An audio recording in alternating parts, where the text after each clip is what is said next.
मित्रांनो, ठरलं तर मग या मालिकेच्या आजच्या भागामध्ये अर्जुन आणि सायली हे दोघेही रूममध्ये येतात. अर्जुन म्हणतो, नक्की काय सरप्राईज आहे मला सांगा तरी. सायली म्हणते, अहो थांबा, काय एवढी घाई आहे, मी सांगते ना तुम्हाला. त्यावरती अर्जुन म्हणतो, मग तुम्ही हे अंधार का करून ठेवला इथे, आता लाईट्सच ऑन करतो. असं म्हणून तो आता लाईट्स ऑन करायला जातो. तेवढ्यातच तो टेबलला धडकतो. सायली म्हणते, मी तुम्हाला सांगितलं होतं ना गुपचूप इथे उभे राहा म्हणून, उगीच कशाला इकडे तिकडे जाताय. असं म्हणून ती त्याला आता शांत तेथेच उभे राहायला सांगते आणि एक मेणबत्ती हातात घेते. तेव्हा ती पेटवते. अर्जुन आता तिच्याकडे खूप वेळ पाहतच राहतो. सायली आता खूप खुश असते, कारण तिच्यामुळे आता अर्जुनच्या चेहऱ्यावर आनंद येणार असतो आणि तोही खुश होणार असतो. आता एक एक करून सायली रूममध्ये ठेवलेल्या मेणबत्त्या लावत असते. अर्जुनला आता समजतं की हिने कॅन्डल लाईट डिनरचं मला सरप्राईज दिलंय, त्यामुळे आता तोही खुश असतो. तो आता सायलीकडे खूप वेळ पाहत राहतो. मग त्यानंतर तो आता खिशातून मोबाईल काढतो. सायलीचा व्हिडिओ तो आता काढून घेत असतो. आता मेणबत्त्या पेटवून झाल्यानंतर सायली म्हणते, या ना सर पुढे आता. अर्जुन आता तिच्याकडे पाहतच पुढे येतो आणि विचारतो, हे काय आहे. सायली म्हणते, तुम्हाला नक्की आवडलं नाही सर. त्यावरती अर्जुन म्हणतो, हो नक्कीच आवडलं, खरंच खूप छान आहे. असं म्हणून तो मनातल्या मनात विचार करतो, मिसेस सायली, तुमचं हे सरप्राईज खरंच माइंड ब्लोईंग आहे आणि तुम्ही माझ्यासाठी काय केलं ना हे तुम्हालाही समजणार नाहीये. तर ती आता अर्जुनला बसायला सांगते. अर्जुन आता बसतो आणि तिच्याकडे पुन्हा एकदा पाहतो. विचारतो, हे कशासाठी केलं तुम्ही, तुम्हाला ही आयडिया सुचली तरी कशी.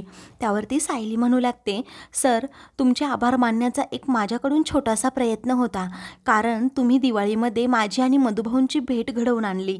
माझ्यासाठी खरंच हा खूप मोठा दिवस होता. तुम्ही जशी माझी दिवाळी खास केलीत ना, म्हणून मलाही तुमच्यासाठी काहीतरी खास करायचं होतं. सायलीने आता त्याच्या आवडीचे पदार्थ बनवलेले असतात. तो खूपच खुश होतो. सायली म्हणते, आता जेवायला सुरुवात करायची का. अर्जुन म्हणतो, हो. तो आता टेस्ट करणार असतो. तर ती पुन्हा म्हणते, तुम्हाला अजून काही हवं असेल तर सांगा हां, कारण मधुभाऊ नेहमी म्हणतात, कुणाचे आभार मानायचे असेल तर त्यात अजिबात कसूर नको आणि कसं आहे ना, यामध्ये काही कमीही पडायला नको. अर्जुन पटकन सायलीजवळ जातो आणि तिचं तोंड दाबतो. म्हणतो की सारखं काय आभार आभार, जरा गप्प बसा. सायली म्हणते, सोडा, मला बोलायचंय. अर्जुन म्हणतो, मी एवढं तोंड दाबलंय तुमचं तरीही तुम्हाला बोलायचंय का. तेव्हा आता सायली म्हणते, हो. अर्जुन आता तिच्यावर हसतो आणि हात बाजूला काढतो. ती म्हणते की सर माझं काही चुकलं का. अर्जुन म्हणतो, मग तुम्ही सारखं सारखं काय म्हणता आभार आभार. सांगणारच असतो की मी तुमच्या प्रेमासाठी केलंय, पण तो पुढचं काहीच बोलत नाही, एकदम शांत राहतो. तर दुसरीकडे चैतन्य घरात असतो. तेवढ्यातच दाराची बेल वाजते म्हणून तो दार उघडतो. तर तेथे आता साक्षी आलेली असते. चैतन्य म्हणतो, काय ग साक्षी, तू अचानक असं सरप्राईज दिलं. ती म्हणते की काय झालंय ना, आजकाल तू मला भेटतच नाही, म्हणून मला असं अचानक सरप्राईज द्यावंच लागतं. आपण दोघेही डिनर प्लॅन करणार आहोत. चैतन्य म्हणतो, आज अचानक असं. साक्षी म्हणते की मी जेवण ऑर्डर केलं आहे, आता येईलच इतक्यात. मग कॅन्डल आहेत का तुझ्याकडे. चैतन्य म्हणतो, लाईट्स गेल्यावर एखादी असेल. 10-15 कॅन्डल तरी हव्या होत्या, म्हणजे कॅन्डल लाईट डिनर आपलं झालं असतं. पण जाऊ देत, आपण नंतर कधीतरी हा प्लॅन करूयात. तेव्हा चैतन्य ठीक आहे असं म्हणतो. तो विचार करत असतो की मी तर सायलीला हा प्लॅन सांगितला होता, मग हिच्या डोक्यात अचानक आला तरी कुठून. तर आता साक्षी म्हणते, काय रे, कसला विचार करतोस. असं म्हणून ती आता अगदी त्याच्याजवळ जाते आणि त्याला म्हणते की आजकाल तू मला अजिबात भेटत नाही, तुला माझी आठवण येत नाही का. तो म्हणतो, असं कधी होईल का. त्यावरती ती म्हणते, मग मला नेहमी तुझ्या आठवणीत राहावं लागतं, आता आज फक्त तू आणि मी इथे आहे. असं म्हणून ती आता त्याच्या केसांमधून हात फिरवते. अगदी रोमॅन्टिक होते. दोघेही अगदी जवळ येतात. चैतन्य म्हणतो की तू आज तर खूप रोमॅन्टिक झाली आहे. ती म्हणते की मी नेहमीच अशी रोमॅन्टिक असते. आता ते दोघेही प्रेमाच्या गप्पा करू लागतात. पुढ्यातच दरवाजाची बेल वाजते. तर आता चैतन्य म्हणतो, असं वाटतंय तू जे जेवण ऑर्डर केलं होतं ते आलंय. ती म्हणते, हो, त्यालाही आत्ताच यायचं होतं का. तर इकडे सायली आता अर्जुनला विचारते, सर तुम्ही मला असं काय म्हणालात, मी नेमकं कोणत्या कारणासाठी मधुभाऊंना इकडे आणलं होतं. अर्जुन म्हणतो, तुम्हाला कावळ्यांचा आवाज येतोय का. सायली म्हणते, नाही हो, यावेळी कावळे कसले. अर्जुन म्हणतो, माझ्या पोटातल्या कावळ्यांबद्दल बोलतोय मी, मला ना खूप भूक लागली आहे. तर सायली आता हसते आणि म्हणते आपण दोघीही आता जेवण करून घेऊयात असं म्हणून ते दोघी पहिला घास घेणार असतात. तेवढ्यातच दुसरीकडे आता अश्विन घरी येतो आणि दार उघडतो. तो आता दारू पिऊन आलेला असतो. त्याला आता कसलंही भान राहिलेलं नसतं. आता नशेमध्ये तो जोरात खाली पडतो.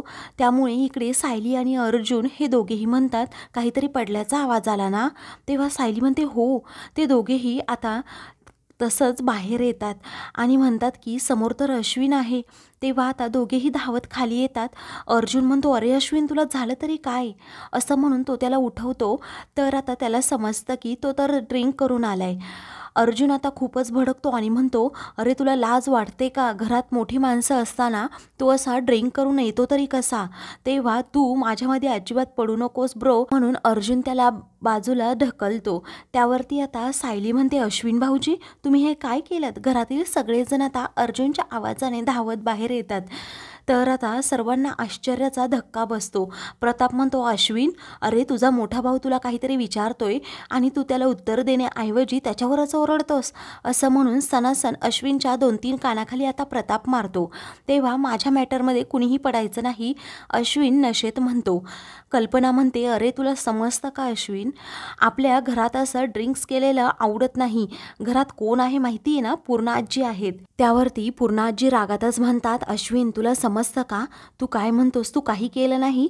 अरे तू दारू पिऊन आलात आणि हे आपल्या घरात आजपर्यंत कधीच झालं नव्हतं. आता कल्पना त्याला रागातच म्हणते अश्विन तू एवढा नशेत आहेस ना धड तुला उभं सुद्धा राहता येत नाहीये.